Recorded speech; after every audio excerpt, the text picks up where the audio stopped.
رسوله الكريم أما بعد فقد قال الله تعالى في القرآن المجيد فأعوذ بالله من الشيطان الرجيم بسم الله الرحمن الرحيم وإذ ابتلى إبراهيم ربه بكلمات فأتمهن قال إني جاعلك للناس إماما قال ومن ذريتي قال لا ينال عهد الظالمين صدق الله العظيم رب اشرح لي صدري ويسر لي امري واحلل عقدة من لساني يفقهوا قولي اللهم الهمنا رشدنا اللهم اهدنا الصراط المستقيم آمین یا رب العالمین.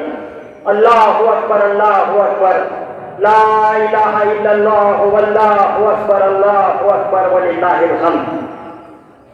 شہر اورنگ آباد کے میرے محترم بزرگوں، نوجوان دوستوں، محترم علماء کرام، دانشوران ملت، السلام علیکم ورحمۃ اللہ وبرکاتہ.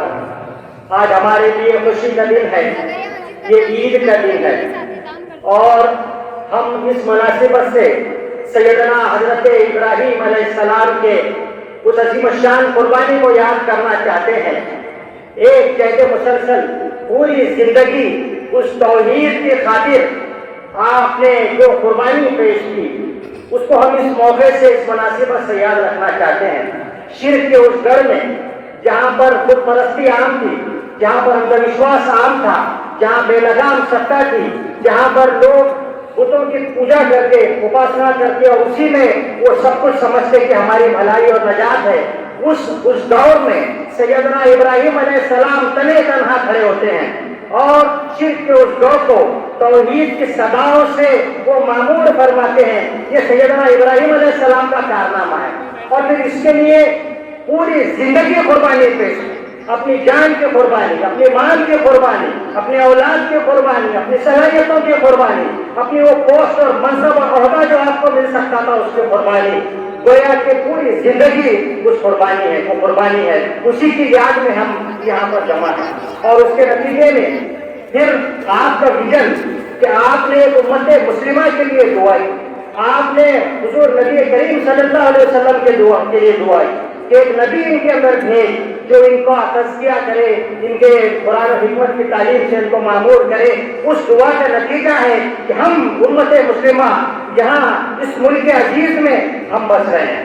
میرے محترم بھائیوں، یہ دین جو آپ کو ملا، اس کے حوالے سے یہ بات کہی گئی یوم اکملت لکم دینکم واتممت علیکم نعمتی ورضیت لکم الاسلام دینا. یہ دین جو آپ کو دیا، جس کے بارے میں حضرت حضور نبی کریم صلی اللہ علیہ وسلم پر یہ آیتیں نازل ہوئی یوم عرفہ کے موقع پر، جب آپ خطبہ ارشاد فرما رہے اور آپ نے اس خطبے میں جو باتیں ارشاد فرمائی، یہ ہیومینٹی کا چارٹر ہے، ساری انسانیت کو خطاب کیا. اور لا یا ایھا الناس انا خلقناکم من ذکر و انثی، وہ دین کا مخاطب پوری انسانیت، پوری مانوتا اور پوری انسانیت کے لیے یہ سندیش ہے کہ تم اس اللہ کو ماننے کے نتیجے میں، اس کے توحید کے علمبردار ہونے کے نتیجے میں اس دین کے داعی بن کر کے کھڑے رہو اور اس کو مخاطب ساری دنیا کو بناؤ اور اللہ کے دین کے اس پیغام کے امین بن کر کے کھڑے رہو. اور پیغام کیا دیا؟ ایک خدا کی بندگی، یا ایھا الناس قولوا لا الہ الا اللہ تفلحوا. اے لوگوں، تم اس بات کو قبول کر لو کہ اللہ کے سوا کوئی الہ نہیں، تم کامیاب ہو جاؤ گے. یہ پیغام ہے. اور پھر اس کے ساتھ ساتھ بندگی، ایک رب کی بندگی، تمہارا خاندان ایک، تم کو جو سندیش دیا گیا، تم کو جو میسج دیا گیا وہ میسج بھی ایک، تم ایک امت ہو. اس لحاظ سے آپ دیکھیے تو یہ ایکتا کا سندیش دیا. یہ جو میسج دیا گیا، جس کے بارے میں آج ہمارے کانسٹیٹیوشن میں ویلیوز ہیں، سوتنترتا، سمتا، بندھوتا، حریت، اخوت، مساوات، سوشل جسٹس کی جو ہم بات کرتے ہیں، یہ ہمارے دین کا وہ بنیادی حصہ ہے. آج صاحب کوئی بندھوتا پر عمل نہیں کر رہا. یہ آپ کا عقیدے کا حصہ ہے کہ ہم ایک آدم اور حوا کی اولاد ہیں. اور اسی میسج کو اللہ کے رسول صلی اللہ علیہ وسلم نے عرفات کے خطبہ حجۃ الوداع کے اس موقع پر آپ صلی اللہ علیہ وسلم نے دنیا کو پیش کیا کہ ہیومینٹی کا چارٹر ہے، کہ ہیومن رائٹس کا چارٹر ہے، اس میں ہر ایک کے حقوق متعین کیے گئے. آج دنیا کو اسی نظام میں عدل و قسط کی ضرورت ہے اور اس لحاظ سے میرے محترم بھائیوں، ہم کو اپنے آپ کو تیار کرنا ہے. یہ اسی کا اعلان ہے، کبریائی اسی کا جو ہم یہ اس وقت ایام تشریق کے حوالے سے اللہ اکبر کی صدائیں بلند کر رہے ہیں، یا ہم جانور پر چھری پھیر رہے ہیں، اور اس میں بھی وہی عہد اور وہی کمٹمنٹ ہے کہ انشاءاللہ العزیز ہم اس مشن کے علمبردار بن کر کے کھڑے ہوں گے۔ یہ دین، یہ معاملات کی ہے، یہ معاشرت کی ہے، یہ معیشت کی ہے، یہ سیاست کی ہے، ایک مکمل نظام حیات جو آپ کو دیا گیا۔ اس دین کی شہادت آپ کو اپنے قول سے، اپنے فعل سے دنیا کے سامنے پیش کرنا ہے۔ میرے محترم بھائیوں، اسی لحاظ سے آپ دیکھیں تو جو یہ کام کو لے کر کے اٹھتا ہے اس کی پھر آزمائش بھی ہوتی ہے، اور آزمائش بھی اسی درجے کی ہوتی ہے۔ چنانچہ قرآن میں ارشاد ربانی ہے کہ وَإِذِ ابْتَلَىٰ إِبْرَاهِيمَ رَبُّهُ بِكَلِمَاتٍ، ہم نے ابراہیم کو آزمایا چند باتوں، فَأَتَمَّهُنَّ، تو انہوں نے اس کو پورا کر کے دکھایا۔ قَالَ إِنِّي جَاعِلُكَ لِلنَّاسِ إِمَامًا، اس آزمائش میں پورا اترنے کے نتیجے میں، اس محنت کے نتیجے میں اللہ تعالیٰ نے فرمایا کہ ہم تم کو دنیا کی امامت اور پیشوائی سے سرفراز فرمائیں۔ فوراً پوچھا وَمِن ذُرِّيَّتِي، میری اولاد کے لیے، آپ کا اور میرا ذکر کیا، کیا ان کے لیے بھی امامت ہے؟ کہا لا ینال عہد الظالمین، کہا کہ میرا وعدہ ظالموں کے ساتھ نہیں ہے۔ تو میرے محترم بھائیوں، جو بھی سیدنا ابراہیم علیہ السلام کے اس مشن کے ساتھ ہوگا اور پھر اس کو لے کر کے چلے گا، تو یہ آزمائشیں اور یہ مصیبتیں اور یہ پریشانیاں اگر آتی ہیں تو اس سے کوئی معنی نہیں ہے، بلکہ ہم تو یہ سمجھتے ہیں کہ ہمارے رب کے طرف سے آئی ہوئی ہے۔ اور عام طور پر یہ ہوتا ہے کہ جب آزمائشیں اور مصیبتیں آتی ہیں، حالات ذرا تھوڑے مشکل ہو جاتے ہیں، تو دو طرح کے رد عمل سامنے آتے ہیں۔ ایک تو انسان مایوس ہو جاتا ہے، سب کچھ چھوڑ دیتا ہے کہ صاحب کچھ بھی نہیں ہو سکتا، بیٹھو اللہ اللہ کرو۔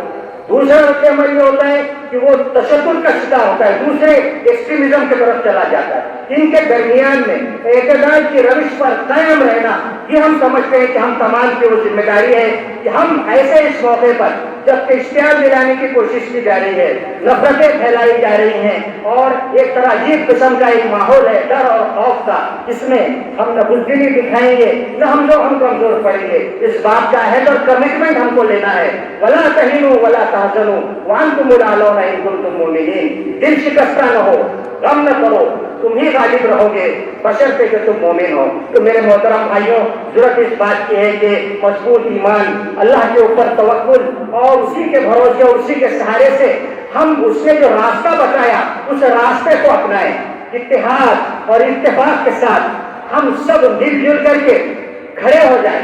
یہ موقع ہے، یہ تفرقہ اور آپس میں انتشار کا موقع نہیں ہے۔ ساری دنیا اس بات کا چونکہ بیٹھے اسلامو فوبیا کے حوالے سے آپ دیکھ رہے ہیں کہ کس طرح کی باتیں کی جا رہی ہیں۔ ایسے ان حالات میں ہم کو ہماری یہ ذمہ داری بنتی ہے کہ ہم بہت ہی بہترین انداز میں نفرت کا جواب محبتوں سے دیں، جیسا کہ ہمارے آقا حضرت محمد مصطفیٰ رسول اللہ صلی اللہ علیہ وسلم نے دیا۔ ان پر مصیبتیں آئی، ان پر دشمنوں نے حملے کیے، کیا نہیں کیا، طائف کا واقعہ آپ کیجیے، کتنے واقعات سنائے، آپ مجھ سے زیادہ بہتر جانتے ہیں، لیکن ان تمام حالات میں آپ دست مست نہیں ہوئے، آپ نے اپنا عزم و حوصلہ نہیں چھوڑا، اور وہ سکون کے ساتھ وہ کام کرتے چلے گئے۔ میرے محترم بھائیوں، عرض کرنا ہے کہ ہمارے علماء کرام ہم کو جو بتائیں گے، ہماری جو قیادت ہم کو بتائیں گے، ہم اس کے مطابق کام کریں گے۔ ایسا نہیں ہوگا کہ جس طرح سے آج باتیں ہو رہی ہے کہ صاحب کیا ہو رہا ہے، کیا علماء کرام کر رہے ہیں، جماعتیں کیا کہہ رہی ہیں، اس طرح کی روش ہم اختیار نہیں کریں گے۔ اس بات کا کمٹمنٹ ہم اس حوالے سے یاد کرنا چاہتے ہیں۔ اس حوالے سے ہم اس بات کو بھی یاد کرنا چاہتے ہیں کہ ہمارے شہر میں جو ڈرگس اور بٹن اور اس طرح کی شراب اور نشہ، اس طرح کی جو چیزیں ہو رہی ہیں، یہ ہم تمام کی ذمہ داری ہے کہ اس کی روک تھام کریں۔ ہمارے امت کے ذمہ داران، خطبہ حضرات، ائمہ مساجد، ان تمام کی خطیب حضرات کی ذمہ داری ہے۔ اس کے ساتھ ساتھ ہی جتنے افراد یہاں موجود ہیں اور سکون کے ساتھ اپنے بچوں کی تربیت اس نہج پر کریں۔ میرے محترم حضرات، یہ کمپٹیشن کا دور ہے، اس میں آج جو تعلیم یافتہ ہوگا، تعلیم، تزکیہ اور تربیت سے جو آراستہ ہوگا، وہی آگے بڑھے گا۔ جہاں ضرورت اس بات کی ہے کہ ہم اپنے بچوں کو مکاتب کے ساتھ کنیکٹ کریں، وہیں اس بات کی بھی ضرورت ہے کہ جو ڈراپ آؤٹس ہوتے ہیں اس پر کنٹرول کیا جائے، اور تعلیم اور ایجوکیشن کے لحاظ سے ہم آگے بڑھیں اور اس میں ترقی کریں، ہائر ایجوکیشن کی طرف جائیں۔ یہ وقت کا تقاضا ہے۔ اسی طریقے سے آپ دیکھیں تو جو ایک اہم کام جو بھی ہم نے پینڈیمک میں کیا کہ ہم نے لوگوں کے بوجھ اٹھائے، لوگوں کی لاشیں اٹھائی اور محبت کے ساتھ کام کیا، یعنی خدمت خلق کے اس جذبے کے ساتھ معمور ہو کر کے ہم کو کام کرنا ہے۔ یہ ایک اہم ہماری ذمہ داری ہم یہ سمجھتے ہیں، اور اس کو لے کر کے اٹھنا اور چلنا، چاہے کوئی حالات ہو، ہم کو اپنی روش نہیں چھوڑنا چاہیے۔ آپ نے فرمایا خیر الناس من ينفع الناس، انسانوں میں سب سے اچھا وہ ہے جو انسانوں کی بھلائی کے لیے کام کرے، تو انسانوں کی بھلائی کے لیے ہم کو کام کرنا ہے۔ اور اس کے ساتھ ساتھ جیسا کہ میں نے کہا کہ ہمارا اصل فرض منصبی وہ دعوت ہے، اور دعوت اللہ کا یہ کام اگر ہم کریں گے تو اس ملک میں عداوتیں ختم ہوگی۔ یہ دعوت کا کام اگر ہم کریں گے تو اتمام حجت ہوگا۔ یہ دعوت کا فریضہ ہم کما حق ادا نہیں کر پا رہے ہیں۔ ہم میں سے ہر شخص کو اس بات کی کوشش کرنا ہے کہ وہ آج طے کرے کہ سیدنا ابراہیم علیہ السلام کے اس مشن کے ساتھ وابستگی کے نتیجے میں، یا جانور پر چھری گلے پر پھیرتے وقت جو کمٹمنٹ ہم یاد کرتے ہیں، اس حوالے سے اس کمٹمنٹ کو بھی ہم یاد کریں کہ ہم سب اس انبیائی مشن سے وابستہ ہوں گے۔ اور ہمارے اس ملک جس میں بہت پیارے لوگ ہیں، یہاں پر اتنے نفرتیں پھیلانے کے باوجود بھی لوگ آپ کی بات سننا چاہتے ہیں۔ ہمارے لوگ آج پیاسے ہیں، لوگوں کے اندر ایک طرف ہے حیات بخش پیغام آپ کے پاس ہے، اس حیات بخش پیغام کے امین اور دائی بن کر کے آپ کو کھڑے ہونا ہے۔ اس بات کا کمٹمنٹ اور اس بات کا اظہار ہم کو آج اس میدان میں کرنا ہے۔ اور آخری بات اس سلسلے میں یہ ہے کہ میرے محترم بھائیوں، پاکی آدھا ایمان، اب تو نصف الایمان کہا جائے، اور یہ ہمارے ایمان کا حصہ ہے۔ اللہ جمیل ہے اور جمال کو پسند کرتے ہیں۔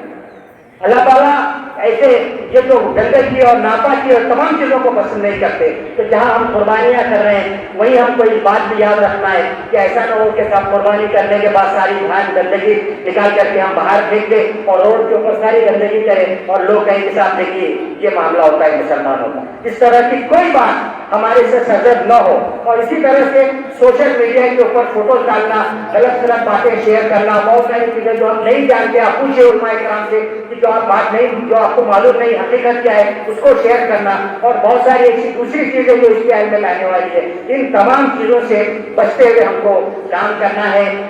مولانا محترم کھڑے ہو چکے ہیں، اشارہ کر رہے ہیں، اپنی بات کو میں ختم کرتا ہوں اور اسی پیغام کسی بات کے ساتھ، کسی کمٹمنٹ کے ساتھ کہ ہمارے پاس جو خدا کا جو پیغام ہے، آخری پیغام، یہ پیغام آپ کے پاس ہے۔ اس پیغام کی امین اور دائی بن کر کے ہم کو اپنے کھڑا ہونا ہے۔ آپ کے پاس جو حیات بخش پیغام ہے نا، اسی سے آپ کو اس جہاں کی تعمیر کرنا ہے۔ یہ پیغام صرف آپ کے پاس ہے، کسی کے پاس نہیں ہے۔ اور اس خدا لم یزل کے اس پیغام کو لے کر کے اور برائی کی نسبت کے حوالے سے اپنے آپ کو اس کمٹمنٹ کے ساتھ میں جوڑتے ہوئے اس دنیا کی تعمیر نو کرنا ہے۔ اس عزم کا ہم سب اظہار کریں، اللہ تعالیٰ سے دعا بھی کریں۔ وآخر دعوانا الحمدللہ۔